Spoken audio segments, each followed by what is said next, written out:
Հազրեթ Սուլթանը և աղքատ աղջիկը։ Կիրգիզական հեքիաթ։ Շատ վաղուց ապրում էր մի խան։ Նրա անունն էր Հազրեթ Սուլթան։ Այս խանը իշխում է ուղիղ 40 տարի, ունենում է 40,000 զորք և իրեն է ենթարկում 40 մեծ ու փոքր խանություններ։ Օրերից մի օր խանը որոշում է շրջել իր տերության մեջ։ Այնպես է պատահում, որ նախ գնում է իր գրաված այն մեծ խանությունը, որի կանայք հայտնի էին իրենց գեղեցկությամբ։ Հազրեթ Սուլթանը որոշում է այս խանության աղջիկներից մեկին իրեն կին առնել։ Այս, որ լսում են նշանավոր իշխանների ու բայերի աղջիկները, գեղեցիկ հագնվում են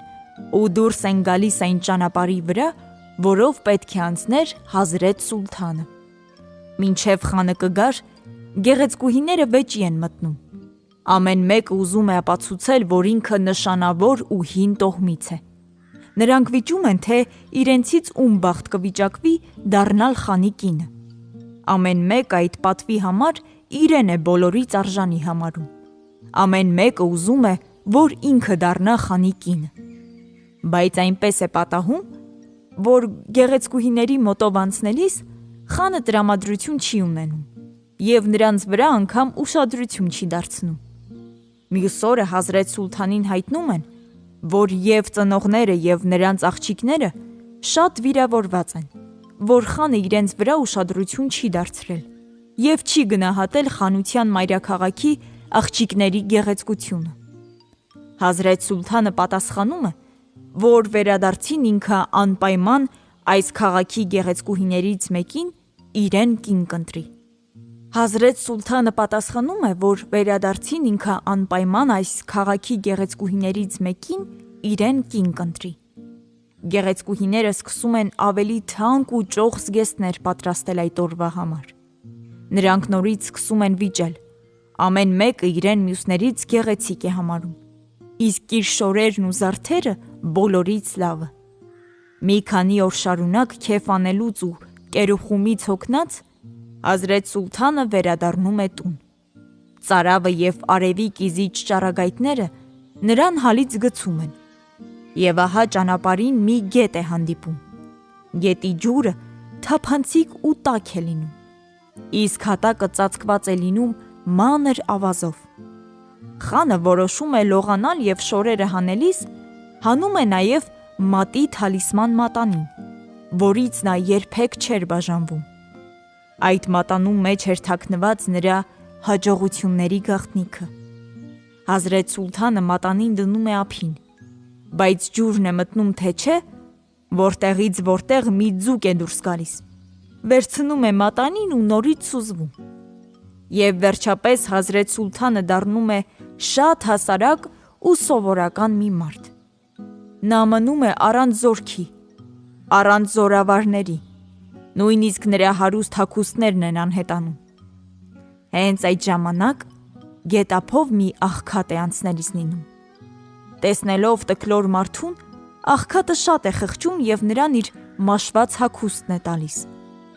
Խանը բոլորովին անճանաչելի է դառնում։ Նա գետի հոսանքով ցած է գնում և մի ղշլաղի է հասնում։ Շատ քաղցած է լինում խանը, բայց ոչ ոք նրան մի կտոր հաց անգամ չի տալիս։ Ումից որ խնդրում է, բոլորն էլ բողոքում են ուժից վեր տուրքերից ու հարկերից, որ նրանք տալիս են նվաճողին, կառավարիչների կաշառակերությունից ու թալանից, դատավորների անարդարությունից։ Այս բոլորը լսում է Հազրեթ Սուլթանը ու լուռ հեռանում է։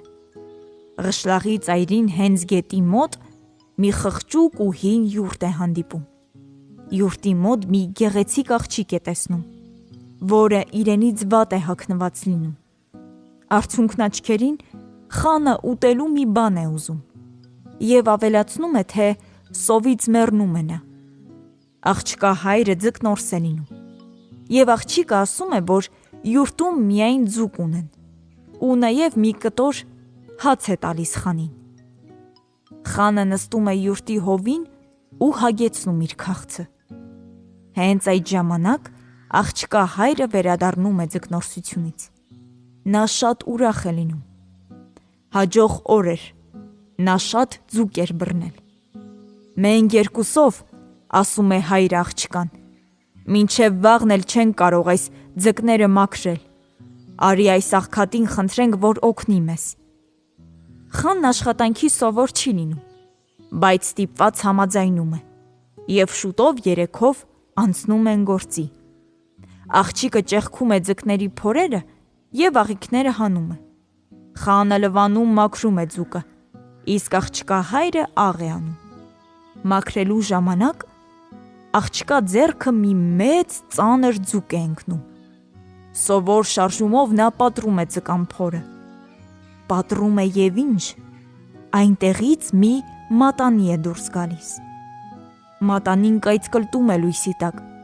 և իր փայլով կուրացնում նրանց աչքերը։ Աղջիկը մատանին հորն է ցույց տալիս։ Ձկնորսը իր աչքերին չի հավատում։ Կյանքում այդպիսի թանկագին մատանի նա երբեք չէր տեսել։ Այ հիմա մենք կապրենք, ասում է նա ուրախ, և պարտքերը կտանք, և հարկերը կվճարենք, քեզ համար էլ մի լավ շոր կառնենք։ Խանը մատանին տեսնելով աղջկա ձեռքին քար է կտրում։ Երբ խելքը տեղն է գալիս, նա արցունքն աչքերին խնդրում է, որ մատանին իրեն տան։ Դրա փոխարեն խոստանում է, որ աղջկան խանուհի կդարձնի, իսկ հորն էլ կդարձնի խանության առաջին վեզիրը։ Սկզբում աղջիկն ու հայրը շատ են զարմանում աղքատի այդ տարօրինակ խնդրանքից։ Հետո բարձր ու երկար ծիծաղում են, բայց աղքատը համոզում է նրանց։ Հենց որ մատանին մատին դնի, անմիջապես աղքատի ցնցոտիները խանի հագուստ կդառնան, որ անմիջապես կհայտնվեն իր բոլոր վեզիրները ու անթիվ անհամար զորքերը։ Բայց աղջիկն ու հայրը շարունակում են ծիծաղել։ Նրանք մտածում են, որ աղքատը ուզում է իրենց բարությունից օգտվել ու թանկագին իրը տակովն անել։ Տեսնելով, որ համոզել չի կարողանում, Հազրեթ Սուլթանը պատմում է, թե ինչպես է կորցրել իր մատանին։ Ձկնորսը ընկնում է կասկածի մեջ։ Աշխարհում ինչեր ասես, որ չեն լինում, բայց էլի աղքատի խոսքերին նա չի հավատում։ Մինչ այդ աղջիկը վազում է իր ընկերների մոտ և այս զարմանալի նորությունը հայտնում նրանց։ Լսելով աղջկա պատմածը, նրա ընկերուհիները ձեռ են առնում։ Հազրեթ Սուլթանը ոչ մի ուշադրություն չի դարձնում ամենաանվանի ու հարուստ աղջիկների վրա ու հիմա խոստանում է ամուսնանալ աղքատ ձկնորսի աղջկա հետ։ Դրան ով կհավատա ախր, ասում են նրանք։ Աղջիկը վիրավորվում է նրանցից ու գնում տուն։ Աղքատից երդում է պահանջում, որ եթե նա իրոք Հազրեթ Սուլթանը դառնա, անպայման կամուսնանա իր հետ։ Դրանից հետո ձկնորսի աղջիկը խնդրում է մինչև առավոտ սպասել։ Ամբողջ գիշեր աղքատը չի քնում։ Նա հսկում է յուրտի մուտքը, վախենալով, որ հանկարծ աղջիկը կամ հայրը մատանին չառնեն ու փախնեն այդտեղից։ Առավոտյան աղջիկը, երբ աղքատին նախաճաշ է տալիս, նկատում է նրա դեմքի անսովոր դալկությունն ու ծիծաղելով ասում է. «Երևի ամբողջ գիշեր չես քնել։ Մտածել ես ինչպես պիտի կառավարես քո խանությունը, ինչպես պիտի հրամայես քո բայերին ու վեզիրներին, որ նրանք քեզ համար ավելի շատ հարկեր հավաքեն։ Ժողովուրդը իզուր չի ասում, թե որ վատ մարդուն իշխանություն տաս, փայտը գլխիցդ անպակաս կլինի»։ Աղքատը շատ է զարմանում աղջկա խելոք խոսքերից և չի իմանում, թե նրան ինչ պատասխան տա։ Մինչ այդ աղջիկը որոշում է փորձել մատանու կախարդական զորությունը և հագցնում է իր մատին։ Անմիջապես ամեն ինչ փոխվում է։ Հագին թանկագին շորեր են հայտնվում։ Աղքատ ու հին յուրտի փոխարեն նոր խանին վայել յուրտ է հայտնվում։ Մի ակնթարթում աղջկա առաջ հայտնվում են բազմահազար զորքեր, իսկ նրանց ետևից էլ ճոխ հագուստով վեզիրները։ Բոլորը նրան խորը գլուխ են տալիս, արտահայտելով իրենց հնազանդությունն ու նվիրվածությունը։ Աղջիկն այդ ժամանակ մտաբերում է աղքատին ու հրամայում նրան ներս կանչել։ Վեզիրները անմիջապես ճանաչում են նախկին հզոր Հազրեթ Սուլթանին։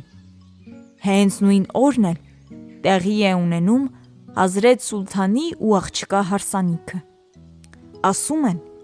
որ հարսանիքի միսը եփում են 900 պղնձի մեջ։ Ասում են նաև, որ մյուս բոլոր գեղեցկուհիները նախանձից քիչ է մնում տրաքվեն։ Իսկ Ձկնորսի աղջիկը իր գեղեցկությամբ ու ազնվությամբ մինչև հիմա բոլորին էլ հիացնում է։